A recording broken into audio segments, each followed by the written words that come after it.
FaderCast. Sunday morning, 11:45. I spent last evening on Reeperbahn with Eric discussing the state of the world. The music world, that is.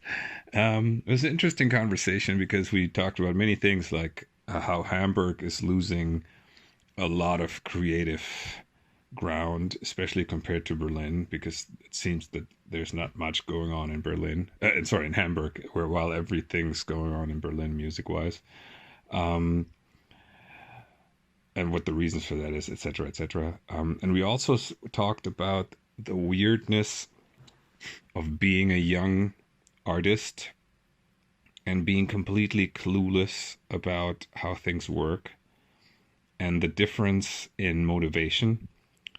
And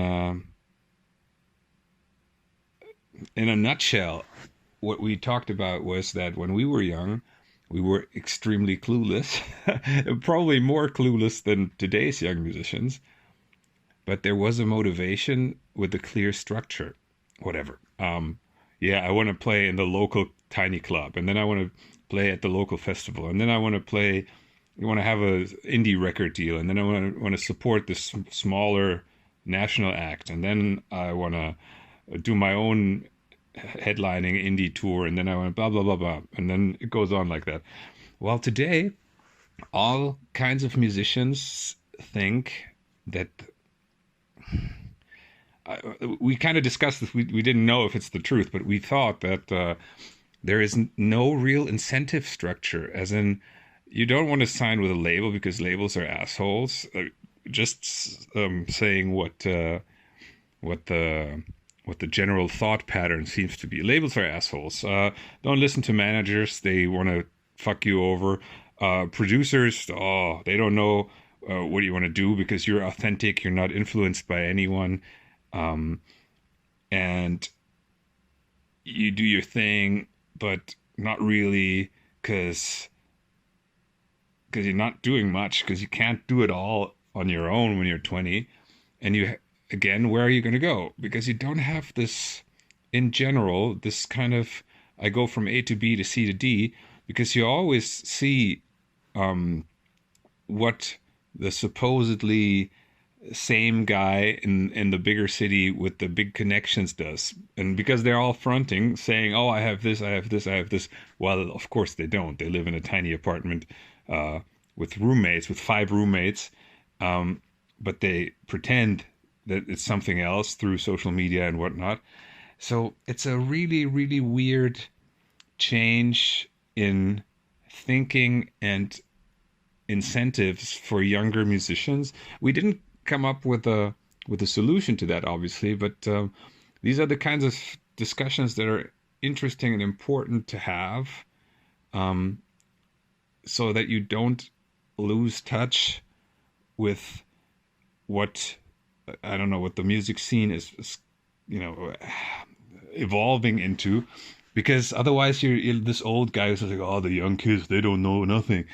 But there's a reason for that, and you as a young kid didn't know anything either. So it was a very interesting discussion, and I'm not sure we accomplished anything in that discussion, but sometimes it's just helpful and necessary to be aware of it, and then see what happens next time a certain situation comes up.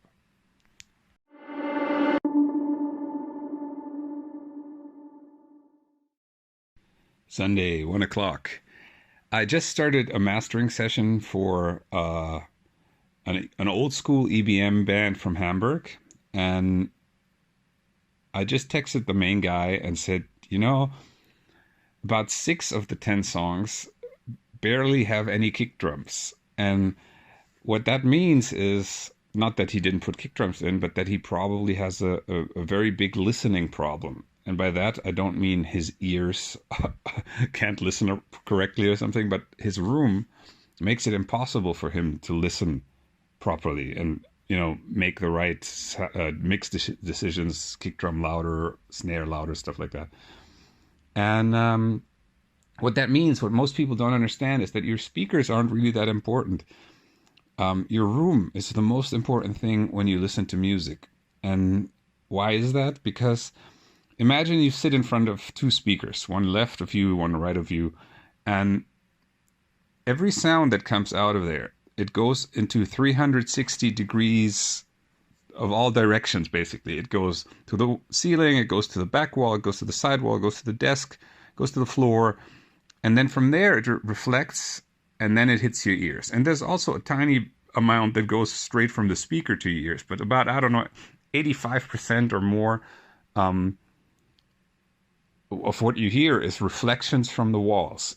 And you all know this. If you go into a completely empty room when you move into a new house or something like that, the rooms sound really weird. There's all this reverb, and when you clap into your hands, it sounds like, I don't know, like the sound is smeared and metallic.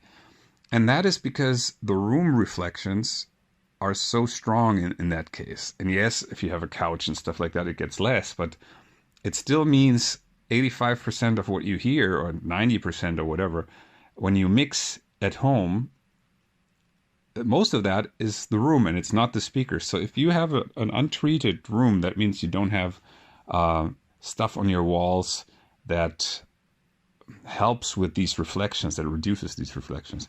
If you don't have that, there's really no chance that you can mix properly in your room. And in that case, you're much better off paying 500 euros for Steven Slate headphones, which are made for exactly this problem, or some similar solutions. I'm not sure what else is out on the market, but because treating a room takes a lot of expertise and it takes time and money. So if you work at home and try to mix your releases at home, maybe invest in something like the Slate stuff. I have not used it, but Danny has the system and he's very happy with it, and he's generally a demanding kind of guy. So yeah, room sound is the killer. So I texted the gentleman who does this EVM project, and we'll see what he's going to do. But the way it's right now, I can master it and I can make it sound okay, but it still has very little kick drum, so he won't be happy with that. We'll see. FaderCast. I just spent an hour looking at vocal tracks of an artist that I know who needed some help or some advice with mixing a track that was like a hip hop track, which is a really cool song, by the way. And she sent me the vocals, like the whole project. And there was not much that you could do with that because it was recorded in her living room. And despite the fact that she had like a reflection thing and a blanket, there was a lot of resonance from the room, which is interestingly what I said a little earlier about audio reflecting from the walls. This is a big problem when you record vocals because not only your voice is recorded by the mic, but also the reflections from the walls. And yeah, when I said, there's not really much you can do about it, there has to be a way to re-record this or something. She got a little pissed, not at me, but at the situation. And that made me kind of chuckle and also get really annoyed because there is simply no way you can be a musician these days and not be proficient with this. And I'm not saying you have to be born and be proficient with it, but the fact that it'll take you about a half a month of regular work with that. So let's say it'll take you 2 weeks of recording every day and figuring it out and talking to people. But after that, you'll never have to pay a dude with the studio anymore. So that means for the rest of your life, you save about 100,000 euros for 2 weeks of work. And yeah, well, for some reason, musicians still in this day and age haven't figured that out. I don't know what's wrong with them. Because on the one hand, they complain about having to do like low wage jobs to, keep making music. On the other hand, they very often, and I'm not saying this is true for this person, but in general, they very often don't want to spend 2, 3, 4 weeks learning some shit and then being free from having to pay hundreds and thousands of euros for stuff. So that means they don't have to work at fucking McDonald's to pay for recording and all that stuff. I don't understand that. It's like how do you say that? It's an unwillingness to free yourself from whatever is keeping you away from your goal. Apparently that's too difficult. I don't know. It's very interesting. I don't know why that is, because for me it was always the opposite. It didn't work. Frustration happened, but then, you just figure it out. And if it takes a year, it takes a year. For some reason, many musicians don't do that anymore. I don't know.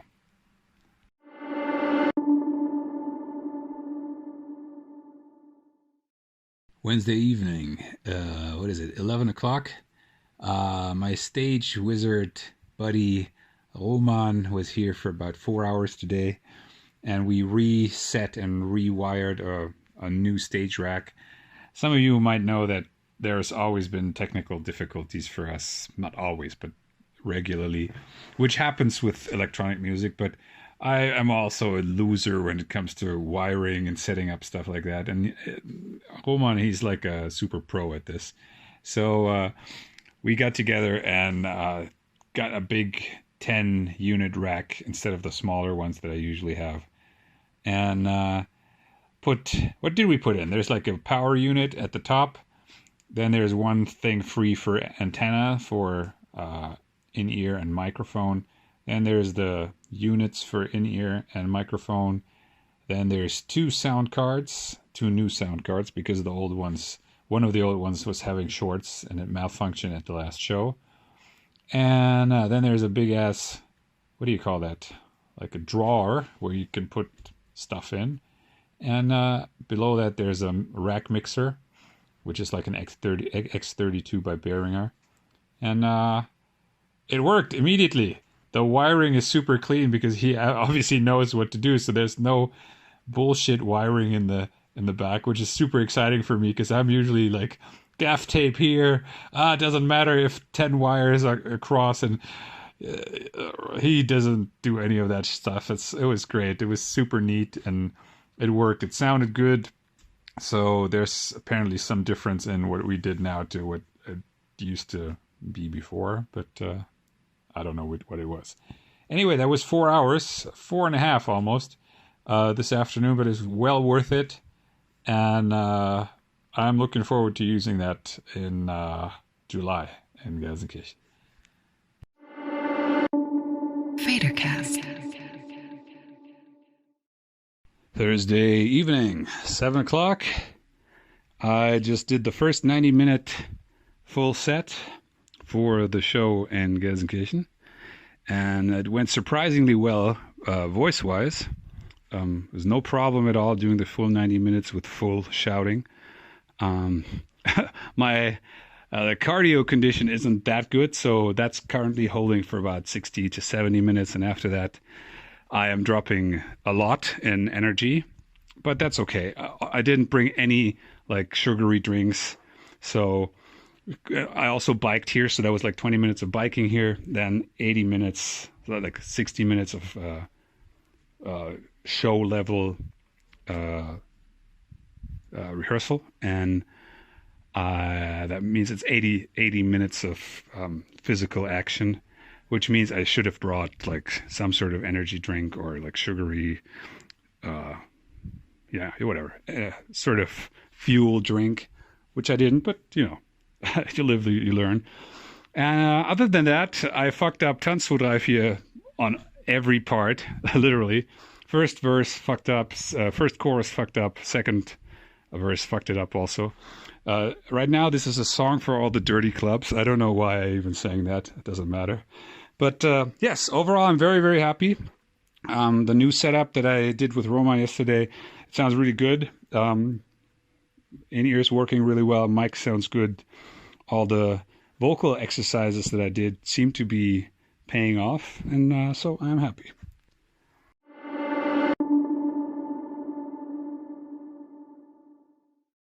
Thursday morning, 11:30. I just got a text message, voice message from my friend who asked me about vocal recordings on my phone for my podcast, for this podcast, basically. And I told her some stuff, and I also said, you know, what her main problem is, and this is in the same vein as everything I've said on this week's podcast, that I record most of my podcasts either sitting on my uh, what do you call that? Like it's a big chair in my studio, not my desk chair, but there's a big chair with a seat back that goes higher than my head. Um, or like now, lying in my bed. And what that does is it removes almost all reflections from behind me. And since I'm pointing the mic of the phone towards me in my direction, that is where many of the reflections of the room come from. And her voice message was super reverby because she was sitting in her kitchen, and I just told her to go into her bed, uh, lie in her bed, and speak another voice message into the microphone of the cell phone, and it sounded completely different. It sounded super direct, super clean, simply because the reflections behind her were very, very low now because the mattress just takes away a lot of the reflections. And yeah, if you're recording something, either sit in a high, you know, couch chair thing, something, lie down on your couch, lie down on your bed, and then speak into your phone, but hold the phone at a 45-degree angle so that you don't breathe into the phone all the time. When you hear me, you hear my breathing in, like the you hear this a lot because my nose is pretty close to the phone, but I don't hold the phone straight into my face, so all this breathing comes straight into the phone. Obviously, this was exaggerated. I hold it slightly to the side because then all the air that comes out of my mouth goes past the microphone and it gets much more listenable and less like this these sounds all which you all know happen when you hear messages. They don't happen. So that's some tips for recording voice messages on your phone to make them sound somewhat decent.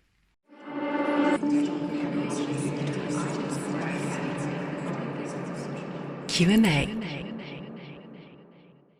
Q&A is a segment where I answer your questions, as the title says. So if you have any questions, please email me at contact@faderhead.com or, leave them as a DM or comment on my socials. You can also leave a voice message on anchor.fm/FaderCast.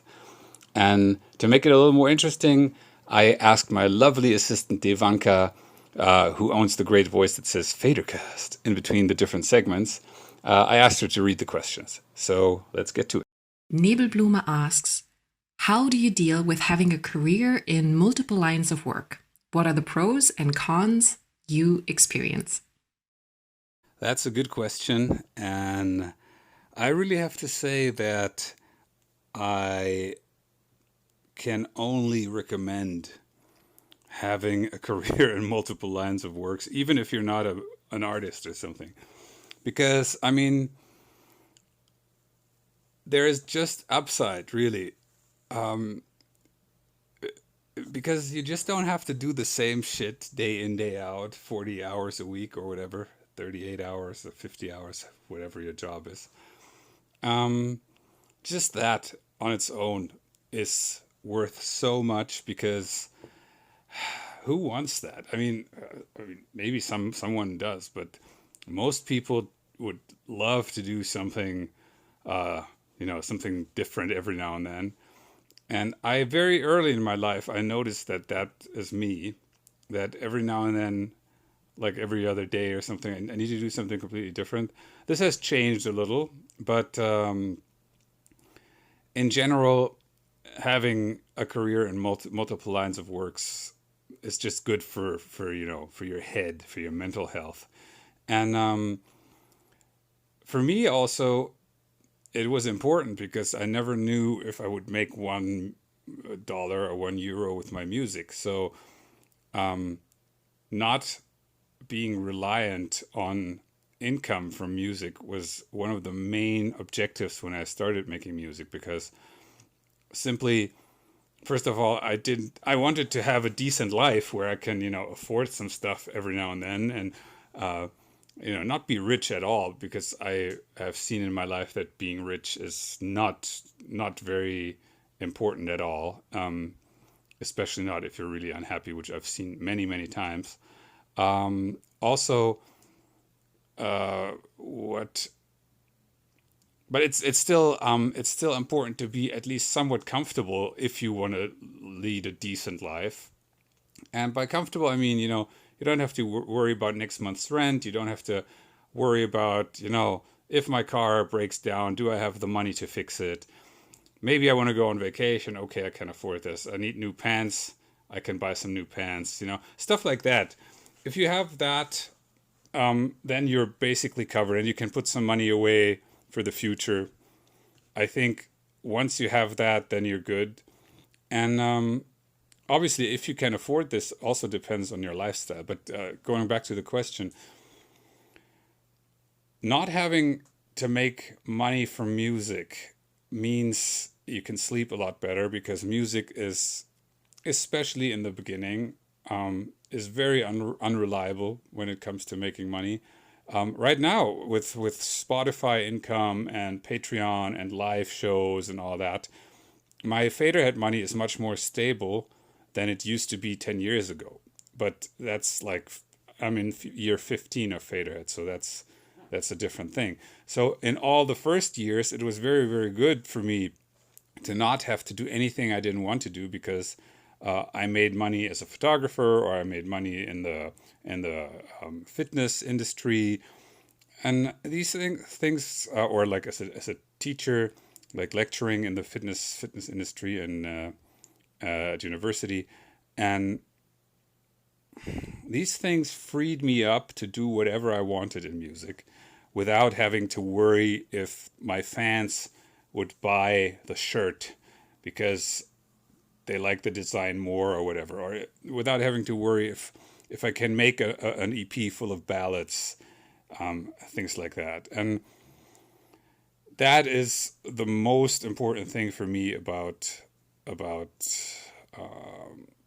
having careers in multiple lines of work. And are there cons? There are probably cons if you have to work a lot in some types of careers, because they pay better than others. I just tried all the time to get as good as possible, so I can charge as much as I can for my services, and not have to work that much in each line of career. Music was always the one where I worked the most, and right now it works really well. It's good for my head, and I can recommend it to anyone, especially if you're trying to be an artist with full time or semi professional. You're fucked. You're fucked if you're relying on music income. That's the stupidest idea you can have these days. I really have to say that. FaderCast.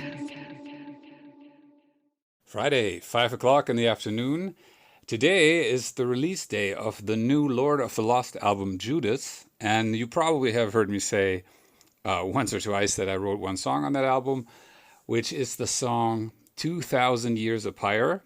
And yes, I like the album. It's a very, very fat, good sounding album.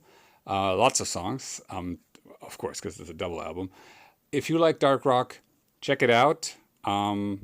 And if you are on my Patreon, I will probably next week post the original demo in full length, so you can compare between the demo and the final version on the album. I hope some of you enjoy this, and check out the new Lord of the Lost record.